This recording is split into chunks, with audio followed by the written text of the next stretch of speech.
في المغرب. هناخد جوله النهارده في اسرع قطر في افريقيا ويمكن الشرق الاوسط كله، اللي بيوصل سرعته ل 320 كيلو متر. يلا بينا.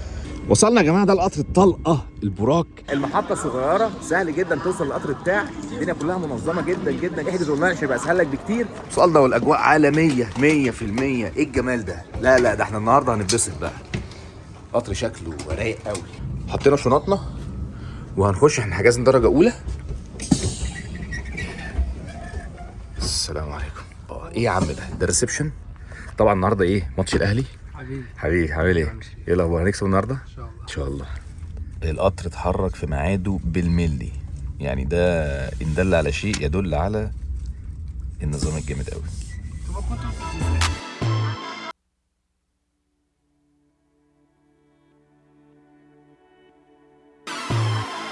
القطر درجتين، الدرجه الاولى اللي احنا قاعدين فيها ودي الدرجه الثانيه.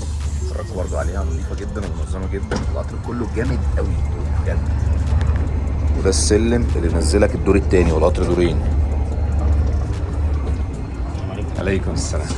انا نزلت بتمشى شويه وداخل الحمام، القطر صاروخ، انا ماشي بطير. بصوا المنظر عامل ازاي. سرعته دلوقتي 300 كيلو متر في الساعه او 320 كمان كيلو متر في الساعه. تعالى بقى اخدكم جوله في حمام القطر. طبعا ده دور فوق وفي هنا دور تحت والحمام ما بينهم. ده الحمام تواليت لذيذ ونضيف جدا، وهنا كله تدوس هنا على طول، حتى الفلاش رايق قوي. كافيتيريا زحمه حبتين. يلا بينا. 3-0 ان شاء الله. ان شاء الله ان شاء الله. عايز اقول لكم سعر التيكت بيتراوح من 30 ل 40 دولار تقريبا، على حسب الدرجه وعلى حسب الوقت اللي انت حجزت فيه التيكت بتاعتك. طبيعه طول ما احنا ماشيين غايه في الجمال والروعه زي ما انتم شايفين، رهيبه بصراحه. جبنا قهوه تاني، نشرب احلى كوبايه قهوه. اجواء جميله بصراحه. قاعدين الكافيتيريا دي كلها. بص الكافيتيريا، بص الفيو عامل ازاي يمين وشمال. بص الفيو. السرعه 300 داخله على 300، كانت 340 من شويه بس ما لحقناش نصور.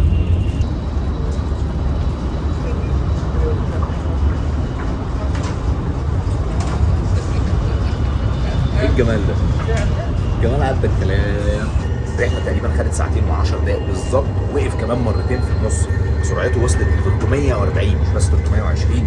قطر ذات طلقه فعلا، هو اسمه الطلقه البوليت، هو فعلا على الاسم. احنا واقفين ساعات بنبقى من الضغط بتاع سرعته ودنك وجعاك حرفيا. يلا احنا خلاص فاضلنا 5 دقايق فبدا يهدي وهنوصل ان شاء الله المحطه بتاعتنا.